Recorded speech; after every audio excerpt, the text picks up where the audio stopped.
Hi everyone, welcome back to the Mid8 Podcast. We are deep into the fascinating world of hobbies and explore what people love doing in their spare time.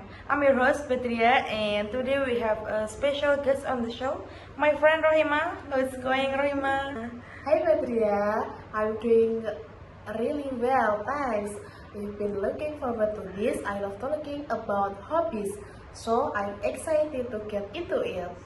I'm glad to hear that. I feel like hobbies are such a hue of our life, but sometimes we don't even realize how much they shape who we are. They're like little windows into our personalities, don't you think? Oh, absolutely. Hobbies really give us a chance to unwind, express ourselves, and sometimes even learn new things. It's funny how something that starts as just a pastime can become a big part of your identity. Totally. So let's dive right in. What would you say is your main hobby these days? Photography, hands down. I've been really into it for a few years now. It started when I got my first decent camera. At first, I was just taking random pictures, but then it kind of became a passion. Now it's one of the things I look forward to most during my weekends or free time. It's amazing. I feel like photography is such a creative and technical hobby. What kind of photography do you enjoy the most? It's like nature and landscape photography are my favorites. Yeah. There is something about being out in nature, trying to capture a breathtaking view of the sub details of a plant or animal. It's almost like a meditative experience, you know. It forces you to slow down and really observe what is around you. I love that. I can imagine it being very calming, almost like mindfulness through the lens. Do you have any specific places you like to go for photography? Yeah, there are a few spots near where I live that I go to often: parks, lakes, and even some hiking trails. I also try to plan trips around interesting landscape.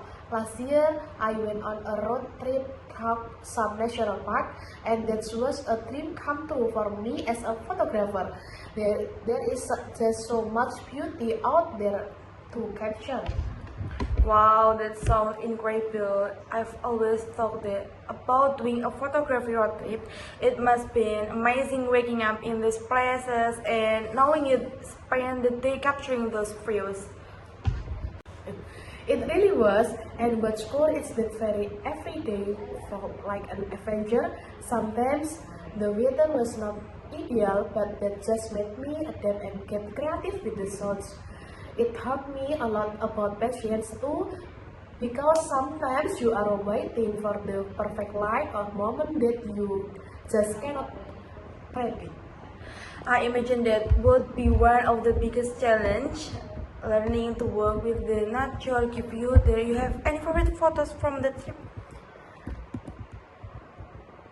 Oh yeah, there is this one shot I took a sunset with the light hitting this red rock formation in Utah.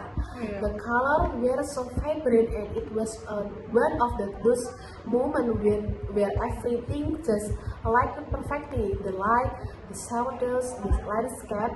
I Yeah. actually have it framed in my living room. The sounds gorgeous. I bet it's a constant reminder of the experience every time you see it.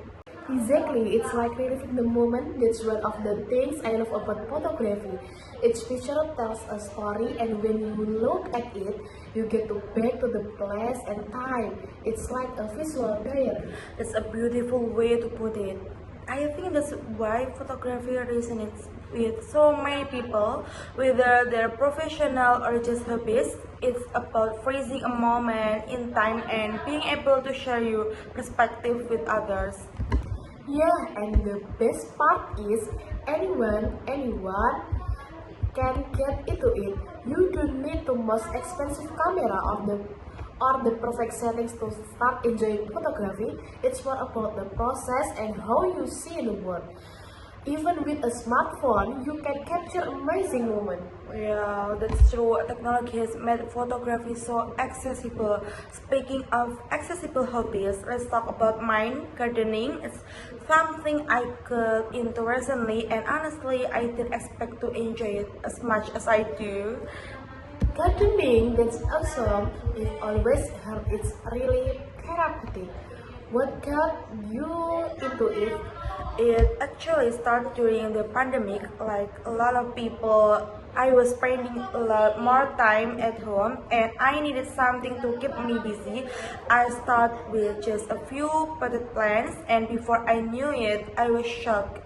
I was hooked. Now I have a full garden in my backyard.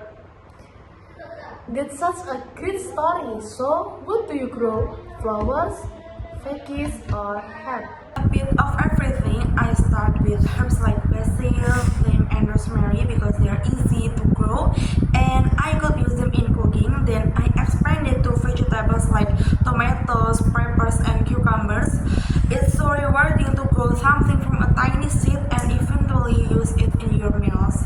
I bet there is got to something so satisfying about eating something you've grown yourself. Exactly, and there is something calming about the whole process. It's a nice break from the busy digital world we live in. It gets me outside and it's such a great way to clear my head after a long day. I can totally see that. It's kind of like with photography, but hobbies connect you to the world around you, but in different ways. Yours is how nurturing plants, mine is how capturing moment, but both make us more present. That's such a great observation. It's like each hobby, no matter what it is, give you the space to escape and recharge.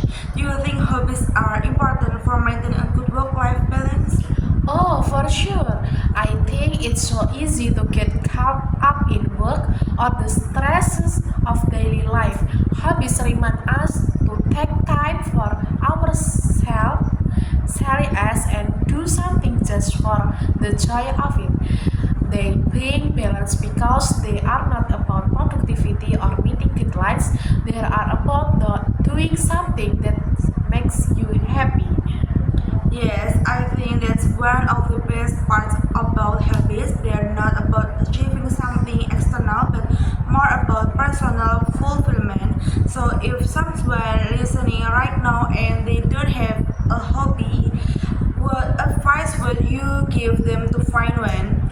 I say start with something that is always interest you, but you never have time for it. It could be anything: painting, cooking, writing, yoga. Try it out and see how it feels, and don't worry about being perfect at it. Hobbies are all about the experience, not the end result. You will never know if you enjoy something until you give it a try. That's such a great advice. Sometimes we hesitate to start something because we think we won't be good at it. But hobbies are about exploration and having fun. I love that. Well, we're just about out of time, but this has been such a great conversation. Rokhima, thanks for joining me today. Thanks for having me, Badria. It's been a blast talking about our hobbies. I hope our listeners are inspired to trying something new. I hope so too. And to everyone listening, thanks for tuning in the Mid8 Podcast. Whether you're picking up a camera, planting your first seed, or exploring